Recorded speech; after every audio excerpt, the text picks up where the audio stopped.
Shalom everyone, Parashat Vayeitze, Tafshin Pei Vav. Yaakov rolls the stone off the well and waters the flock, and then what does he do? Vayishak Yaakov leRachel, Yaakov kissed Rachel. Oy vey, what's going on here? How is this possible? How can one of the avot do that? This question has actually received a lot of attention. Some of the explanations even sound a little funny. What is the full pasuk? Vayishak Yaakov leRachel, vayisad kolo vayefk. Yaakov kissed Rachel, and then he raised his voice and wept. Why does he cry?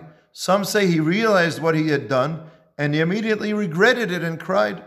Or even, and yes, this does sound a bit amusing, he kissed her, and then he suddenly thought, oy vey, what is everybody going to think about me? What are they going to say about me? And he cried.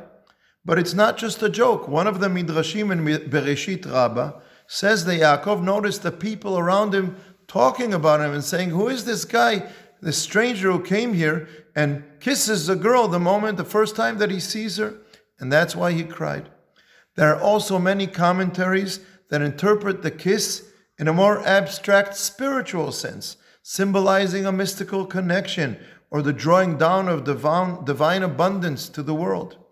Other interpretations downplay the nature of the kiss entirely, saying they were relatives, so it was permissible, or that Rachel was just a little girl, or that the kiss wasn't intimate, but rather a respectful kiss on the hand. So as we can see, this moment has been taken seriously by many commentaries. But we must say on the simple pshat level of the Torah, that the written Torah had not yet been given, and the oral Torah had not yet been given, and the psikat halacha, the halachic decision-making, had not yet been established. Yaakov was overjoyed to find a relative. He was so moved that he kissed her and he cried. And maybe he also liked her. In Midrash Tanchuma, there's an interpretation that says that Yaakov liked Rachel because she was beautiful. Harav Yehuda Amital gave a talk on this topic at Yeshivat Har Etzion. He addressed a very fundamental question. In order to be God-fearing, loyal to the written Torah and oral Torah, or to be righteous, do we need to disconnect from our humanity? Harav Amital says absolutely not. On the contrary, the Torah comes to teach us that there is no contradiction between angels appearing to Yaakov and the fact that he loved Rachel and kissed her.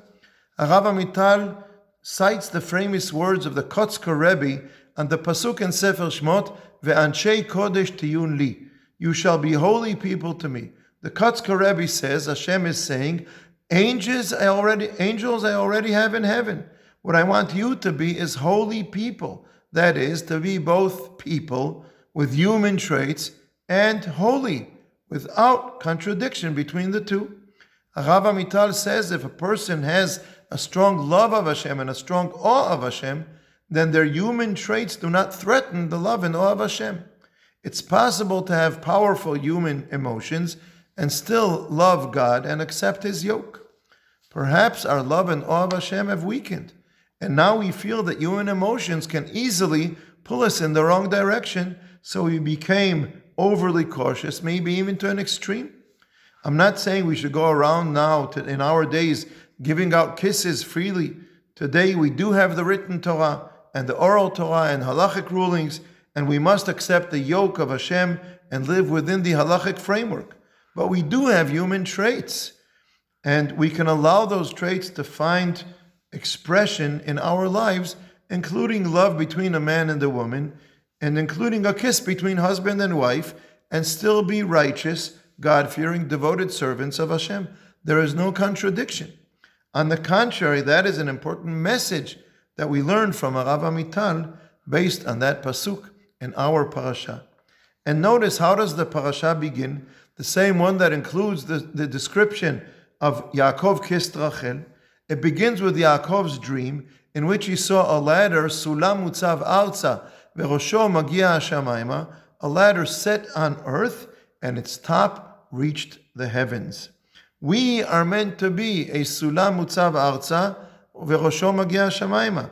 We are meant to be a ladder set on earth, with its top reaching heaven, and there's no contradiction. We can have our feet firmly planted on the ground with human emotions, and at the same time know how to ascend the ladder towards Hashem without these two aspects contradicting one another. Shabbat Shalom.